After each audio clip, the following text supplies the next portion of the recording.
and we can begin having this wonderful conversation. Great. Thank you so much, Bev.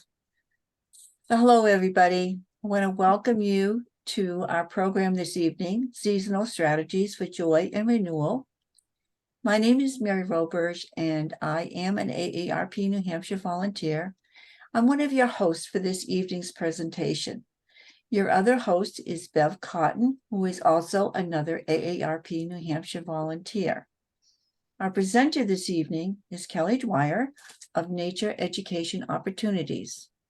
I do want to let everyone know that this event is being recorded. Working also with Bev and I is Ashley Davis. She is the Associate State Director of Outreach and Advocacy, and she is going to be monitoring the chat box and raising your questions and comments throughout this program.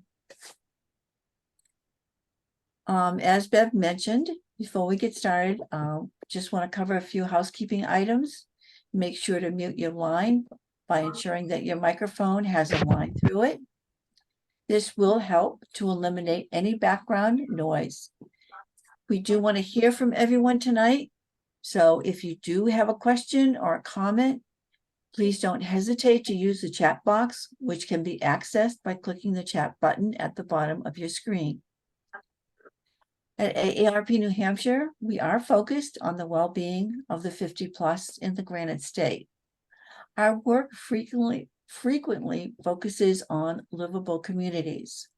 By 2030, 1 in 5 Americans will be older than 65. AARP supports the efforts of neighborhoods, towns, cities, and hi, could you please mute yourself? So cities and rural areas will be great places for people of all ages. This is a goal that Nature Education Opportunities share. AARP believes that communities should provide safe, walkable streets, age-friendly housing, and transportation options, access to needed services and opportunities for residents of all ages so that they can participate in community life. So for more information about livable communities, please visit our resource site. The link is www.aarp.org/livablecommunities/, and we will put that link in the chat. So we have been working real close with Nature Education Opportunities, and we hope that our collaboration continues to open doors, quite literally, for all Granite Staters. Our host today is Kelly Dwyer. Kelly is the founder of Nature Education Opportunities. She is an award-winning environmental educator and certified New Hampshire elementary teacher. She has been creating and delivering engaging programming for audiences of all ages for over 15 years. As a certified wellness coach, Kelly also brings a deep understanding of the numerous benefits of connecting with the natural world to reduce stress, improve health, and embrace a more mindful approach to life and learning. Kelly, thank you so much for joining us tonight and for teaching us how nature can bring joy and well-being in our daily lives. Thank you very much, Mary. And it's just a joy to be here with my AARP team. I just so enjoy teaching with the members in New Hampshire when we do our walks in person. And I've already met a few people around the country as we've had our sort of pre-program chat. So thank the rest of you for joining us this evening. So the title of our program, Autumn Renewal, Seasonal Strategies for Joy and Well-Being. Again, my wellness coaching background, coupled with my self-taught naturalist background, being a certified elementary teacher, I've woven a lot of these sort of buckets of skills and interests into a lot of the programming that I do. And you'll notice that the title, Autumn Renewal. Autumn is my favorite season. I look forward to it from the middle of the summer until we finally reach the point where I can don a sweater or a light jacket, which has been late in coming this year.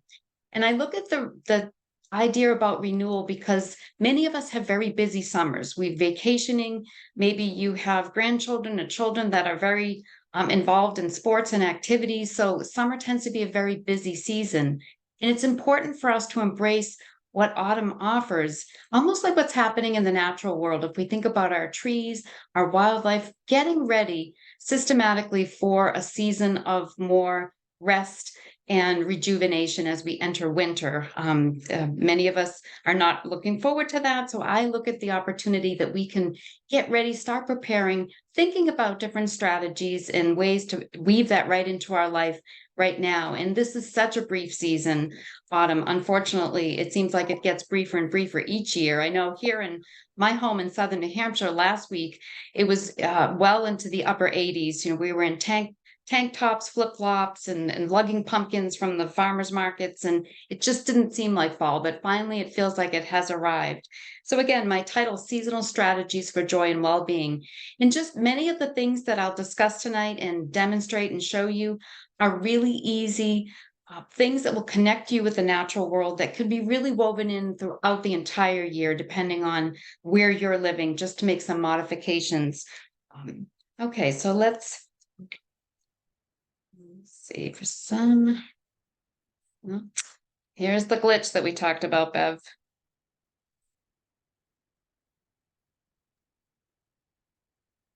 I'm going to just stop sharing this for a moment and see if I can cue it up again. There we go. It's like banging on the TV. That will sort of sometimes kick things back into where it needs to be. So in terms of our agenda this evening, You need to reshare, Kelly. We can't see. Okay. Whoops. I think looks like I've lost my connection here to, can you hear me, Bev? I can hear you fine, and I see that you have that you are still a co-host, so you should be able to share your screen. Yeah, I've lost all of the little right, let me end the show. Let's see, slideshow. Oh, let me okay, can you I'm not able to see the Zoom things any longer. I wonder if I get back out and get back in. I think for some reason Zoom has timed me out. Folks, I apologize for this little tech glitch. We got on early to avoid things like this. No problem. Are you in full screen mode? Maybe if you hit escape, you'll see the bar at the bottom again. Yeah, I'm not seeing anything like that. Whoops, here we go. Screen share. And there you go. All is well. All right, let's get back. Okay, here we go. Now, again, I apologize for that little glitch. So you hopefully will be able to see my agenda on here. And just to give some frame and context about what we'll be speaking about tonight, it's important for us to recognize what's starting to happen to us as we enter a season of diminishing daylight, colder temperatures. So I'll discuss just briefly what happens as these changes start to directly impact us from not only an emotional standpoint, but a physical one as well, because many of you are probably noticing, I looked out my window just now and it's pitch dark and it's just a little bit after 6. So that is very different than it was even a few weeks ago. So we'll kind of put some context around how that affects our sense of well-being and joy. And then we'll discuss briefly how nature can offer us sort of the antidote to that. And then strategies to implement some of the things that, again, you, like I said before, you can weave in to your daily routine throughout the entire year. Many of these can be modified for all of the seasons. And then one thing that I've noticed is it's important to kind of tie things together and come up with a plan. Many times I'm learning new things, and if I don't have a mechanism by which I can sort of consciously implement it or make plans to make it part of my life, then it seems to dissipate and I forget. So I've decided to put that in for us tonight. Okay, so if you look at this scene ahead of you, and this is my backyard, most of the pictures I've tried to include tonight are my own little sanctuary here, which I'll give you a name that I call it Pumpkin Hollow, and you'll see throughout many of the slides why that is the case.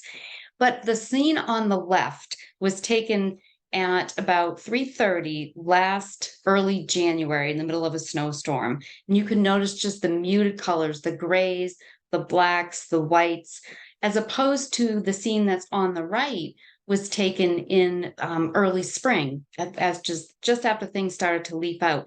So pay attention to what your energy feels like, what your mood feels like when you look at these two very different weather scenarios from the exact same point in my yard. Are you starting to notice sort of that feeling of withdrawing, maybe a little bit lower energy? And so we'll kind of move into what happens with this. This is seasonal affective disorder. It's a really well-established, well-recognized phenomena that affects many of us who do live in these northern climates as we start to lose the daylight and we become more of that hibernating effect. Winter blues is another name for it. And what happens to many of us, and myself included, and it was really enlightening and incredibly valuable to understand years ago why I was starting to feel losing interest in a lot of my activities, just subtle enough that I felt just could not seem to get the motivation to do what I wanted to do, which was very different than, say, the summertime or even in the spring. Low energy. Many of us just feel like we want to hunker down on the couch, maybe read or watch TV, and just are not motivated to get outside. Trouble concentrating. This is something that, again, can really affect many of us throughout our day as we move through autumn and into winter time. And then, of course, that historic weight gain as we start to become a little bit more lethargic and we feel like we're those hibernating woodchucks or hibernating bears. And then also just pay attention, maybe a feeling of disconnect. And that can be because we are not able to as easily socialize as we have been in the summertime. Of course, going through COVID and COVID winters really exacerbated a lot of these symptoms for many of us, especially the feeling of disconnect. Those of us that have enjoyed the social element that is so much easier to plan and execute in the summertime, it's more difficult as we get into the colder season and the ice and the snow, particularly for those of us who are living in, again, the northern climates. Okay, and this is another thing that I want to discuss that I'll just sort of paint this picture here with scenario number 2. If you look at the family on the left, they're inside, they're on their devices, and this could be the case for many of us too. I'm also an AARP member, and I have to be very much aware of being inside, being on a device, and then spending time outside. It has to be a little bit more of something that I plan to do, even though I do this for a living. And so you can see that just the energy may feel a little bit differently rather than being slouched on the couch, being outside in beautiful environments. And that previous series of pictures references what we call nature deficit disorder. And this is something that was coined by a wonderful naturalist educator. He's a New York Times bestselling author, Richard Liu. In 2005, he wrote a book called The Last Child in the Woods, where he really started to look at the research, talking to pediatricians about what was happening with children as they were spending more time inside on devices and technology, even in the school systems where recess may be eliminated. And so he was really concerned about some of these particular manifestations of this disorder. And as we go through them, I'll just let you know that the research has now looked at how does nature deficit disorder affect adults? And we are just as susceptible to some of these things happening to us as they are to children. So if you think about, again, the increased rates of obesity, just more of a sedentary life, and that is obviously conducive for us not really getting our heart rate up and moving our muscles. We as human beings are designed to move, designed to be active, to stay healthy and to stay really vibrant. And that will, of course, contribute to a lower sense of well-being. And it can be really a very insidious spiral when some of these things start to set up, and lower ability to cope with stress. increased rates of depression. They've started looking at that within school systems, that children who were not connecting with nature on a daily basis, like many of us did when we were kids. I remember my mom saying to us, to myself and my three brothers, just make sure you're home when the street lights come on. And we were outside all the time. Even in the wintertime, we would get bundled up and would be outside making snowmen, having snowball fights, sledding. So we were always outside. We were always active. And I think just our society, given the way that we are now educating people, our work life, we're starting to really lose sight of that. So again, part of my mission with my business and the work I do is how can we implement that easily within our own daily lives. And of course, vitamin D deficiency is a real concern. Many of us in the northern areas of the United States and around the world are deficient in vitamin D, where sunlight is a necessary component to make that within our bodies. And then they found too that there's increased rates of aggression because humans, if we are spending more time inside, we're not moving, we're not getting rid of that stress, we tend to become a little bit more agitated. And of course, a poor attention span. There's nothing like really being outside with beautiful fresh air for you to feel like you're vibrantly focused. So again, just to kind of put some context around why we may be feeling like we need a little bit of renewal this time of the year, think about these two syndromes, nature deficit disorder and seasonal affective disorder, if any of them resonate with you. So what is the way that we can sort of resolve this or address these? And a big component of that is to spend some time outside. Nature to the rescue, I call it. And one thing that I really would love to spend just a moment on is to dispel a lot of the myths that I hear from people. I talk to adults, to families, to teachers, and people think, well, nature, I will schedule a hike this weekend, or I'll make sure that we get outside sometime this weekend, or we have a vacation plan to a beautiful national park. It's this myth that nature is something to be scheduled. I'm so busy right now, I don't really have time to go for a 4-hour hike. I just did a series of workshops last Friday for the State Teachers Union here in New Hampshire. It was a fall instructional conference. And one of the workshops I did was taking your kids outside, strategies for success, because many teachers really want to be able to get their children outside in the schoolyard and do some instructional activities, because many of them found during COVID, when they were back in the classroom and had to really try to socially distance, instructions took place outside, and many of them noticed an increase in focus and academic performance and just an overall sense of well-being. So again, I think a lot of families realized that that is something that can be happening right within the day. And so again, I want to emphasize that these pictures, again, are all ones that I took in my yard or when I was up in the White Mountains last fall. And you can see the foliage there in that lower shot. Unfortunately, it won't be like that this year. I heard the report that because of all the rain that we had this summer, the sugars were diluted in a lot of our deciduous trees. So foliage will be a little bit muted, but hopefully that you'll get the sense of what last summer was like here in New Hampshire, if you're from elsewhere in the country. Okay, so let's just kind of quickly talk about the benefits of connecting with nature that we as adults experience. So we have a much stronger ability to focus, to really be present with what we're doing.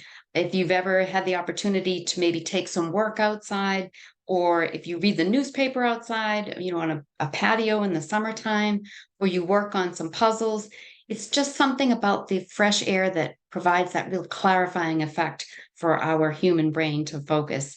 And then also a decrease in a stress response. And we'll talk a little bit more about how stress affects our bodies physically and emotionally. And then again, some strategies that we can use to start to mitigate that. More efficient immune functioning. And this is something that these are all really science-based, conclusive benefits. It's things that I've noticed through my time being outside. And many of you probably intuitively know many of these benefits as well. And then there's also an increase in overall motivation and confidence. And this is something, again, that those teachers that were surveyed as a result of taking their children outside for instruction definitely noticed that. And I've noticed it myself, feel more motivated. This time of year, particularly as it's darker earlier in the morning, I'm up by 5. So I've got probably an hour and a half, close to 2 hours before it feels like it's daylight. And then, so motivation doesn't really kick into gear until I'm able to get outside and go for a walk first thing when the daylight does arrive. And then we also will have an increase in energy and emotional connections with people and an overall sense of well-being. So again, I don't think any of these are big surprises to you. You may have experienced them, but it's important just for us to kind of review and highlight them. Okay, so let's kind of chat about that brain chemistry and stress.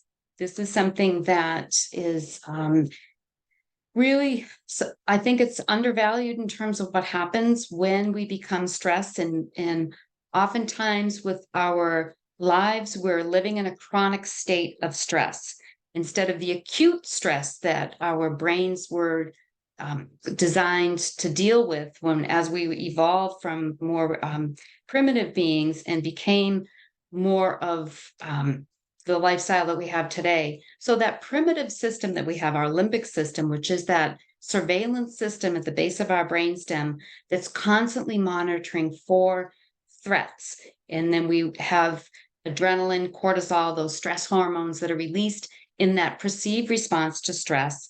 And what those do is they will shorten our respiration, accelerate our heart rate. We may feel that laser focus for the moment because we need to take action to save ourselves. We have that fight, flight, or freeze response, which was a beautiful design by our bodies as we evolved to keep us safe so we can continue to evolve. But unfortunately, what's happened now is our primitive brains don't necessarily recognize that car that just whizzed in front of us is not really something that it was designed to deal with millions of years ago. And as a result, we have these body-wide changes. And many of us are stuck in stress loops because the stress never seems to stop. So when our bodies are releasing the adrenaline and the cortisol, those stress hormones are floating throughout our bodies, through our bloodstream. And if we're not actively, physically sort of negating those hormones, they stay circulating and we end up becoming chronically inflamed, chronically stressed, and then disease and other things that are related to stress start to insidiously set up. So if we think about what our brains are like when we are out in nature, we have release of the happy hormones. They're not commonly referred to, the dopamine, the oxytocin, the serotonins. Those are the things that calm our limbic system, calm our vagus nerve, which is the largest nerve in our body, calm us in general. So we're able to have that stronger sense of well-being. Okay, this is sort of a nice little segue into our next section, which is strategies to connect with nature. So I want to just kind of make sure that there's that we've addressed any questions or comments, and sort of the first little. Okay, any particular questions or comments on what I call our context around our conversation tonight?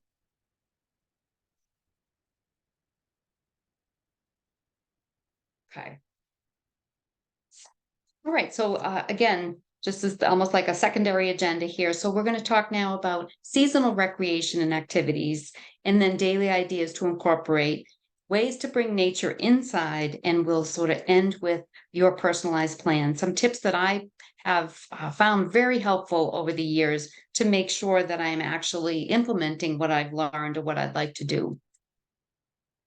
Okay, so fall, again, my personal favorite. And this season is just, it offers so many beautiful opportunities to really be outside, to be in our yards, to be in our homes, to really connect with the animals. There's lots of things to see going on.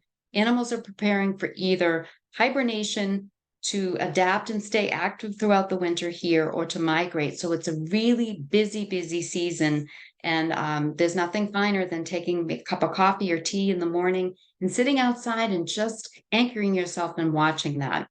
By the way, this second slide the second little picture is a squirrel, and this was a squirrel that was in my yard for 12 years. Her name was Dot because she has a little white albino patch of fur on the back of her, right underneath her tail there. So I called her Dot.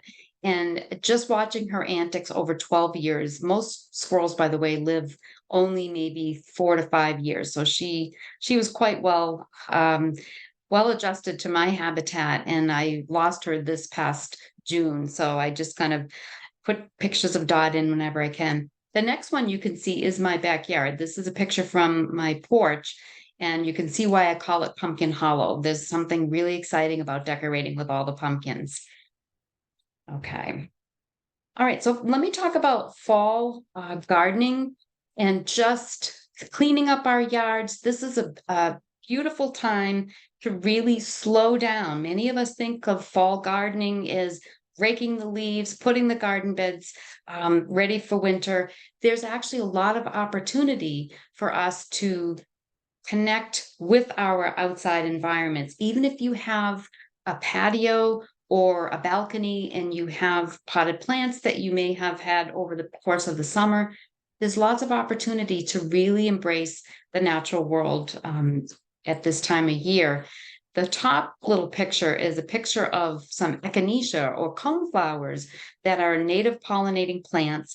And instead of doing what I did for years, about 5-6 years ago, I started hearing this movement called Leave the Leaves. Many of you are probably starting to hear more about that, about how do we put our gardens to bed in a responsible way to create habitat for a lot of our wildlife. So what I've done is I don't cut down any of my perennials. I leave them for wildlife for the winter time. These plants right here, the echinacea, they're wonderful for the goldfinch. They come down and they will eat all of the little seeds and the little kind of globe-like seed heads. And then the other thing that I do is we get some of the leaves off the driveway and the patio, but I leave a lot of the leaves so that the little invertebrates, the caterpillars that need that particular protection, they're able to survive over the winter. So I've actually cut down a lot on my fall putting things to bed, which is kind of nice. Take care of the things in the springtime when it gets 50 degrees and above. And one thing that you can do as well is to have brush piles or leaf piles. You can see here on the 2 slides that are up on the right, there's an actual log pile around the base of a tree that we had cut down that I've left for the woodpeckers. It's really amazing habitat in there. I have chipmunks, birds will fly in to seek some shelter. And then down below, I have an actual brush pile. So if we cut down any brush in the fall or any types of, throughout the growth throughout the year, create a brush pile. So it provides a habitat for a lot of those invertebrates. So it's important for us to think about mimicking what nature does in terms of the leaves and having fall not being such a pristine lawn and yard any longer, but kind of think about how you can slowly and joyfully meander through your yard and just slow down. I've been trying to focus on that. Slow down. Maybe look at the leaves that are starting to come down on the ground. What are the patterns? What are the colors? There's lots of opportunities to just touch, to smell that beautiful smell of fall. It has that moist, cooler air, and really use your senses when you're outside and not feel like you have to be wrapping everything up in a weekend or 2. Okay, these are some easy daily connections that I referenced before, that ones that are perfect for this time of year and also to implement even in the wintertime. Every single one of these can be done. So what I'll do is I'll spend probably more time on this slide just walking us through what these strategies are. And these are ones I've developed myself, that I have tested them. They are tried and true. They work well for me. So I'm really delighted to be able to share them with you. There's something that I call a 5-minute skyline. And this came about one day. I was actually, my family's from the Boston area. So I was leaving Southern New Hampshire. and I was sitting in the notorious Boston traffic. If anyone is from around this area and you've headed south, pretty much anytime, you know you're going to be sitting in traffic. And I could sort of start to feel that sense of, oh no, here we go again. You know, it's going to be probably another hour in my journey. And then there was a beautiful hawk that flew right across my windshield and landed in a pine tree on the side of the highway. And of course, being a naturalist, I, had my skylight open. I'm looking because I'm stuck now where my car was actually in park on the highway. And I thought, wait a minute, let's reframe this, Kelly. Instead of feeling frustrated and agitated and kind of am I ever going to get there? Use it as an opportunity to look out at the clouds, at the skyline. What do the trees look like? Can I see the shapes of the pine trees and the contrast to the deciduous trees? So it really changed my energy immediately by changing my focus of what I was concentrating on. And I will actually do this now if I park, if I'm heading into a store or a doctor's office, or I'm getting ready to go to a school to teach. I will actually build in that few minutes. So when I get out of my car, lock my car, I take a few deep cleansing breaths. And by the way, when we do some deep breathing, you always want to make sure that you're breathing in through your nostrils and fill your belly all the way with that beautiful fresh air, and exhale through your mouth. That's the best way to cleanse your breath, cleanse your lungs. So what I'll do with the 5-minute skyline, I'll get out, I will actually do a few deep breaths, and I will just focus my attention on what do things look like. For those of us who live in New Hampshire, there's beauty, there's all kinds of trees around. And for those of you who live in other parts of the US, if you're joining us this evening, I'm sure you know about the beauty in your own neighborhoods and your natural environment. So really putting the focus on seeking that out, and it will actually calm you, especially if you're going for, a doctor's appointment or something that you may feel a little bit anxious about. It's a perfect way to sort of focus your attention. And then I say to the teachers when we do this type of workshop, I say, get yourself focused on your own energy as you're walking into the building. And then on the way out too, take that moment and leave anything that you're anxious about or you're worried about back at school or back at work, and then reverse the 5-minute skyline. When you leave a building, if you leave work, if you still are employed and you're working from an office setting, take a moment to then put your energy into what is the skyline, what's going on in front of me as I'm walking to my car, and then you're segueing home. So you're changing up your energy. One thing that I found, I did this with school kids years ago. I found this Nature 360. And the idea of this is to think about our peripheral vision. As we get older, we're starting to lose a little bit of that. And at best, we have about 170 degrees of vision in front of us. And there's so much that's going on that it's important for us to find a way to be able to look all around us. So I developed this thing called Nature 360. And what I would have the kids do is pretend that you're standing on a lazy Susan. And I've done this with adults too. And I find it is probably more effective with adults because we know how to really turn slowly. We're not in a race with our neighbor, as many of the kids that I teach are. And find yourself in a beautiful spot. It could be outside, your back door, your front door, again, your workplace, anywhere that you're going to be noticing things around you. I've even done this inside because there's always something to look at. And then take a few of those deep cleansing breaths. And then make sure again that you're in a stable ground, that it's not uneven, because you will be actually rotating slowly. And think about rotating 360 degrees around. Again, if you're on a lazy Susan, many kids didn't know what a lazy Susan was, so I had to describe that. But you're just slowly rotating and look straight ahead. So you're really focusing your gaze, soften your eyes, and concentrate on what is ahead of you. Are you seeing colors, patterns, things that you may not have noticed before, or you've looked at them before, but you didn't actually realize that they were there? And then come all the way back to that starting point, and then take a few deep cleansing breaths and really pay attention to what your mind noticed. I've also done this where if I don't necessarily have the full maybe 45 seconds that it takes, I've done what I call the nature 180, where it's a great neck stretch and a shoulder opener. So what you'll do is you'll again start maybe with the left and then just slowly rotate, taking in with intention what you're looking at straight ahead of you as you end up on the opposite side of your body. I've been amazed when I do this in my own yard, what I've seen that I know has been there all summer. There was a beautiful catbird nest I happened to see a couple of days ago when I did this, that I knew the catbirds were nesting, but I didn't know where they were nesting because I'm always zipping around, and I took the time to actually slow down, and it was incredible what I've noticed. Mountain breath, this is a sequence that I find very helpful for outside, to be taking those deep, beautiful inhalations, or even inside. So this can be done anywhere. And I'll just kind of get us through this a little bit briefly. So if you think about the hand, an opposite hand, you have your 5 peaks of a mountain range. And then on the opposite hand, you'll have your hiker. So the idea is to sit up nice and straight or stand up. We start to lose our ability to deep breathe when we enter school because we're sitting. So many of us with our work, we're doing a lot more sitting, and our breath tends to be more of that shallow breathing. So thinking about a mountain range, and then the idea too at the peaks, to have a beautiful image or a memory or maybe even a word that promotes wellness for you. And so what you'll do is your hiker is all ready to do a deep inhalation through your nose.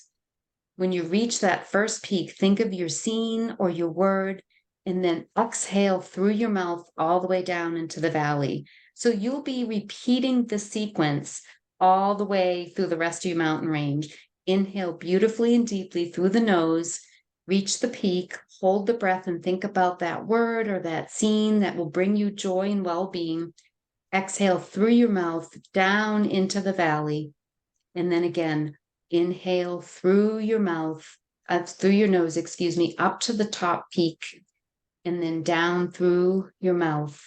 And you can feel, one thing that's beautiful about this breathing sequence is you're actually, you're taking in the sense of touch as you're breathing, so that your brain is really focusing on this sequence and the calming elements of it in several different modalities.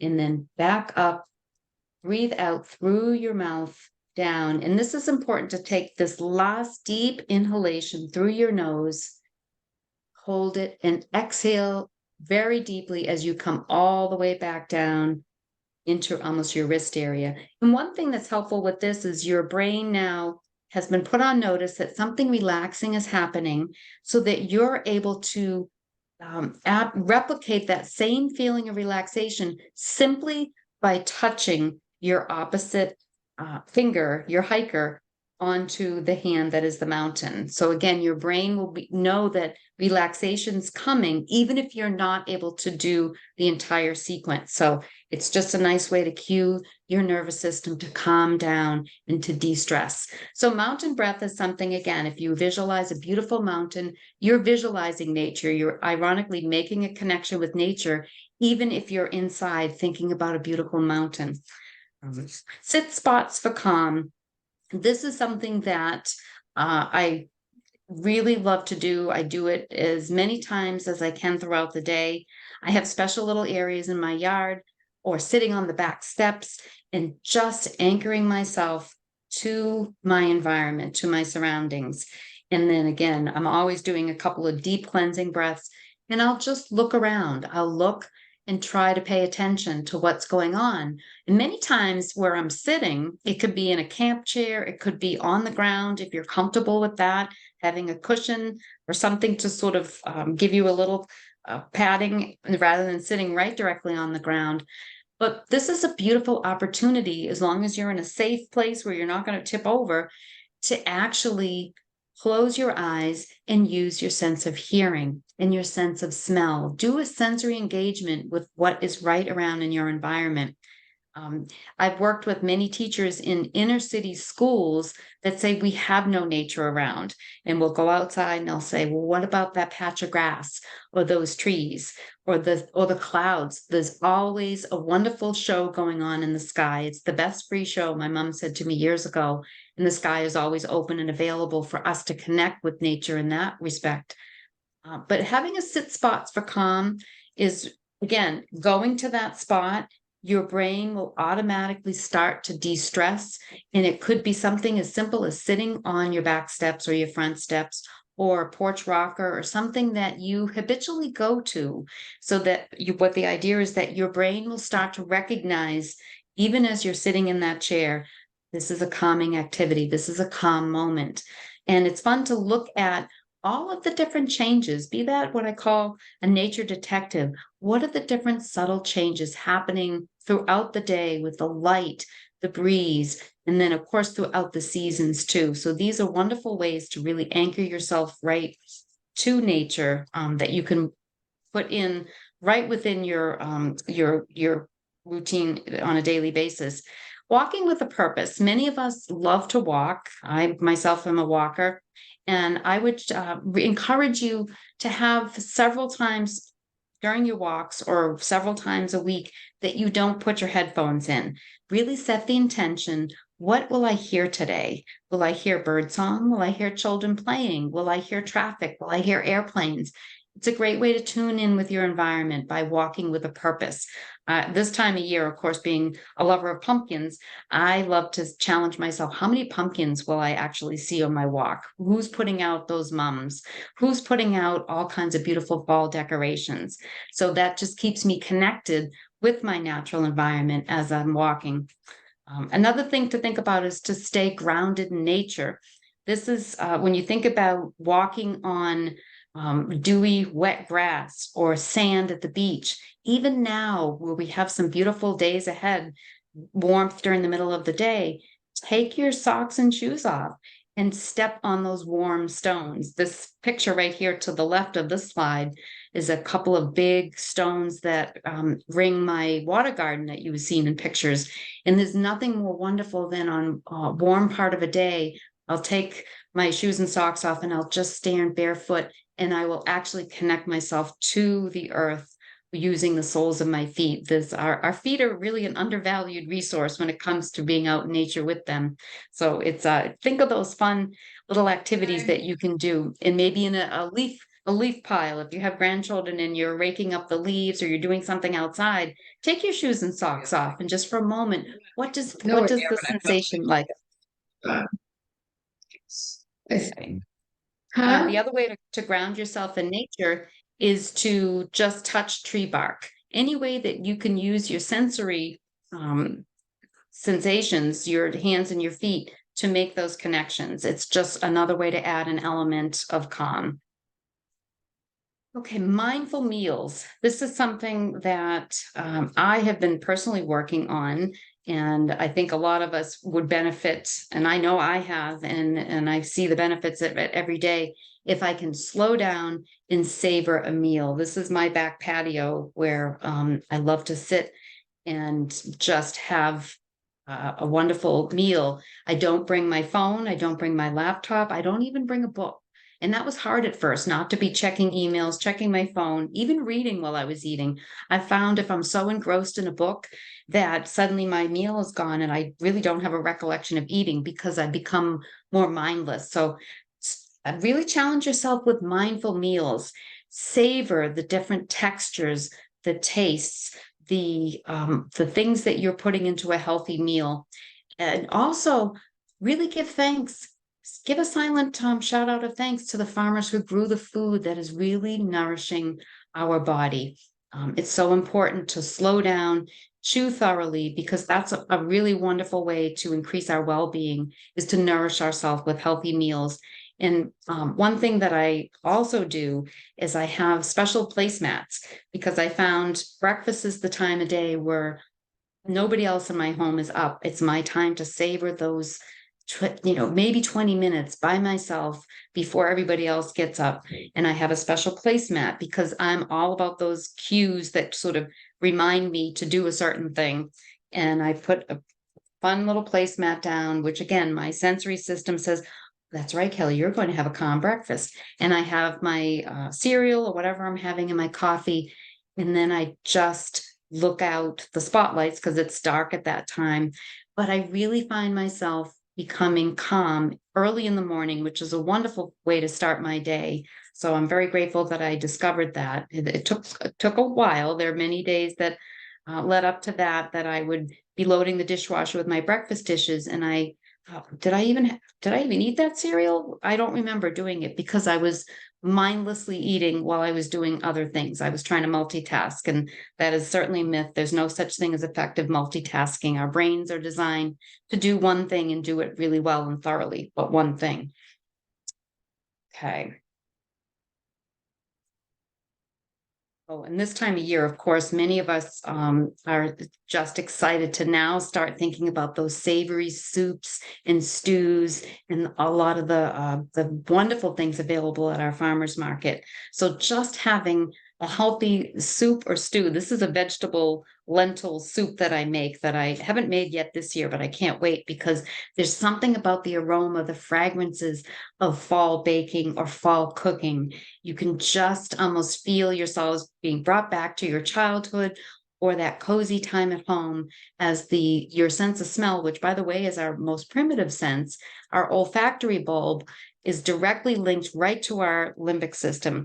So it's easy to create memories and create a sense of joy by your favorite fragrances, because your brain, what it will do, it will take that in and it will store it in this large file cabinet in our brains of memories that you can retrieve later. One of my favorites, for example, is to have cinnamon or even vanilla. I love to bake. So just the smell of vanilla extract brings me a sense of joy and calm.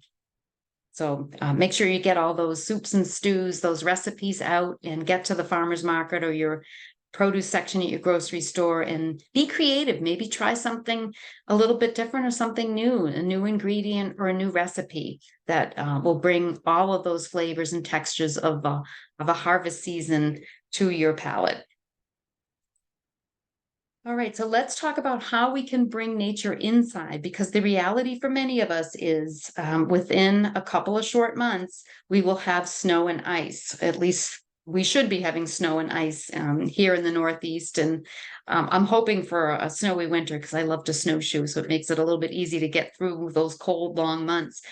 But the reality is, it makes it much more difficult when we have inclement weather where it's a slipping risk or it's a fall risk with ice. We have to really be careful getting outside. So let's kind of think strategically how we can bring things inside so we're still connecting with nature.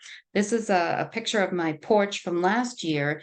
You can see I have a beautiful rosemary plant. So you can bring herbs in so you can still kind of gently crush those leaves and smell the beautiful basils or the rosemary. Put them on a sunny windowsill in your kitchen or another part of your home, so you have that to cook with if you're really like to do that. Or like I said, even just crunching and smelling will bring a sense of connection to nature. So one thing we'll kind of go through some of these here is terrariums are a big thing, and I'll chat about those in a moment. Fall bouquets, there's lots of fun seasonal things that we can put into just a glass pitcher. You can have things that have the leaves still on, or even when twigs start to lose their leaves, there's some interesting sort of bones of the twigs or bones of your shrubs or trees that make for wonderful winter interest as we get further on into the fall. And then pictures of nature too. There's something about even looking at a picture of a natural environment, something that happens with our brains that produce the dopamine, the serotonins when we look at green. We evolved with nature over millions of years. So inherently, it is something that brings us calm and a sense of connection and well-being. So make it fun to just maybe browse and print out a couple of pictures of your favorite scene, your favorite environment, and have them as a screensaver, or have them around different places in your home that you can look at in a mindful way, especially as it gets colder and snowier. Seasonal centerpieces we'll talk about, and then I'll give a shout out for one of my favorite things, houseplants. Okay, so here's a a little bit of a moment on terrariums. This again is something that I do. I'll probably be doing this weekend. This is a terrarium that my mom gave me years ago, and it's one of my favorite things to get some potting soil, and then you can use sand or even like a houseplant charcoal. So the idea is to layer in the bottom sand or charcoal that will absorb any extra moisture, so you're not creating a little bit of a quagmire. And then just put down maybe an inch or two in your container, and any container really works. You can see on the right here, we have some, these were 4-inch fish bowls that I used with a workshop I did last fall with a group. And so we have sand, some soil, and then I had actually brought moss and lichens and stone and acorns and some fun little things from nature to the workshop. But if you have a woods nearby, or this, I know this summer here has been a boom for moss and lichens. I won't have to really look very far to get them from my terrarium this weekend. It's been so wet. And the idea is to create almost a little woodsy scene and cover it with saran wrap, plastic wrap, if your container does not have a cover, and then poke a few holes through there. You can keep it moist by just spritzing it with water, or if you don't have a spritzer, put a teaspoon or 2 of water in every couple of days, and just kind of check the water level so that it's not getting really soggy. And the idea is once we come into the winter time, when, for those of us here in the Northeast, or the northern part of our country, when the snow and the ice come and access to the smell and the beauty of woods has really been kind of covered up with the elements, you can peel back that saran wrap and just take a deep cleansing breath of that moist wood smell, and it brings you back to other seasons. So it's a great way to connect with nature through your sensory engagement. You can touch the soft moss, smell the woods, and just look at the green. So it kind of hits many of our ways of engaging through our senses. So terrariums, again, are one of my favorite things to make. Seasonal centerpieces. This right here, the big one with the tea lights, is just simply, I have a large soup bowl, filled it with about 1.5 inches of water, and I snipped some of the mum flowers. I had some asters, some ferns, some leaves, and I just floated the flowers and I floated the candles, and that created just a beautiful centerpiece. So my daughters and my husband, when I brought this out last year for the first time, I just kind of thought, those are beautiful colors. Why not create something simple? It took me a minute to collect them and just throw them together in this bowl. And it was really an elegant way to have, again, a very mindful, savory meal. So that's something that you can think about, especially as we come into November with Thanksgiving. There are lots of different ways that you can have your elegant table set and connect with nature by the elements that you bring in. I also, once if we get into more of the holiday season into December, I use holly, little hemlock pine cones, and some winter berries, so you can move it right into the idea of green and red, and some white, maybe baby's breath to get. So it's something that I plan on doing pretty much year round, having a centerpiece like this. And then leaf art, the upper right corner picture, I found some really beautiful leaves last year, and I just let them dry. And then I have a home laminator. So I just ran them through the laminator. Or in the past, what I've done with the kids, when my girls were young, is just get that clear contact paper, and you can have the same effect. And then just hang them up. So you have some sort of fun, whimsical little leaves that you're hanging on the glass. Okay, so let's talk about houseplants, because the reality is, again, having greens around will create that sense of well-being and joy for us. So these are some pictures from my home. This, again, I had basil that I was rooting over here near the pumpkins that I had on my porch. There's just something wonderful about, like I said, with the rosemary, basil, or even thyme. Some of those herbs, you can get them pretty much year round now at the grocery stores, which is great for cooking, but it's also wonderful to be able to connect with the fragrant and pungent smells of our herbs, is to just crush those flowers and smell them.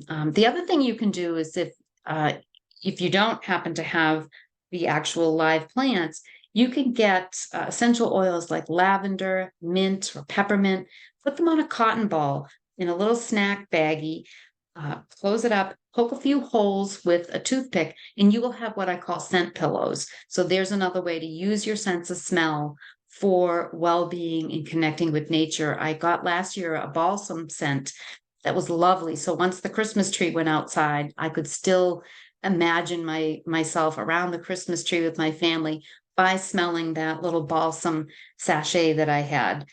Water is a great thing to have, a water feature, a little fountain I have here, just to sit there with a cup of coffee or eating a meal by the little water fountain here. It brings me sort of thinking like I'm out in the woods near a beautiful little stream.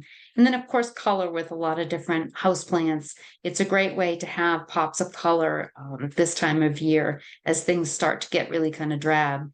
So houseplants, lots of ones that are really good for cleaning the air. NASA's done all kinds of research on how do we remove some of the environmental toxins in our homes through houseplants, spider plants. Peace lilies are a great one.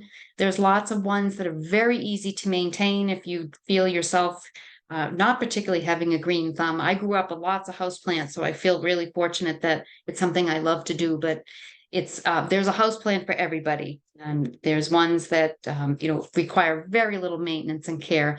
The only caution I would advise you, if you do have pets at home, make sure that you do your research online to before you bring any particular plants at home for cats and dogs. So you just want to make sure that all family members, four-legged and two-legged, are kept safe with this. Okay, so let's kind of just bring this all back together and some little, what I should call it, Kelly's personalized suggestions. It's ways to really think about how do we implement this in our daily lives so that we're keeping that sense of joy and well-being with our nature connections. So what I would suggest you do, maybe when you have your breakfast tomorrow or even after this program, create a list of possibilities. I love to make lists and brainstorm because if I have it written down in front of me, I'm more likely to remember to do it. So think about ways that you can weave some of these things into your day. And then the important thing is, like starting anything new, if we can build it right into our existing routine, we're much more likely to be successful. That's why I think about the 5-minute skyline. We're all out in our cars, going to appointments, going to meetings, shopping. So there's lots of opportunity to just look around. Even in those inclement weathers days, if you just sit by a window and get the vitamin D and look outside, you're still connecting with nature, even through a couple of panes of glass as you're kept nice and cozy and safe. And schedule into your calendar. If you find that morning is your time to take a walk or to be outside, get your sit spots going, think about times of the day that work well for them. And then to really think strategically about what your winter will look like and what are some of those routines and those little elements of connecting with nature you can start incorporating right now. And one thing to also to think about are group activities, because again, like we said, with the seasonal affective disorder that affects many of us, it's the lack of socialization, the lack of human connection, or it becomes more difficult. So if you can be really just creative with how you can meet up with like-minded people, whether it's a walk or just get together and have time outside, be creative and just kind of think through what are the needs that you will have in the next couple of months. And these things, again, will become more routine. And once you've elevated your awareness of all the possibilities of easy little things to bring into your daily rounds, then they become habit. Then they become really important. I can't have breakfast, for example, without that little placemat, because it's something that has become so ingrained in me. But it took time, of course, to make anything a habit. So I would definitely encourage you to think of the possibilities, brainstorm with other people too. We have lots to share with each other of things that have worked. But really, my final parting message is to savor the season. It's brief, it's beautiful, and it is a time for renewal and to start to segue from our busy summers into the season of rest, which winter brings. So really start kind of thinking about things that you can have in place now, but definitely savor all the beauty that nature does bring to us. So those are my sort of hopefully words of wisdom, that things that have worked for me over the last several years where I've been doing this wellness work. And I definitely have noticed an increase in my sense of joy much more quickly when I can make those nature connections. So I'd like to open up to any comments or questions or things that you would like me to sort of explain or re-explain.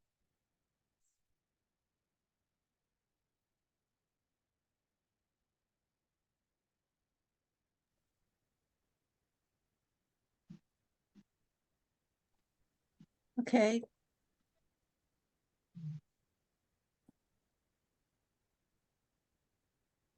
So Kelly, we have a comment where when you were talking about your feet touching the ground, someone said it sounds like it's forest bathing, which she has heard about, but she's not really sure.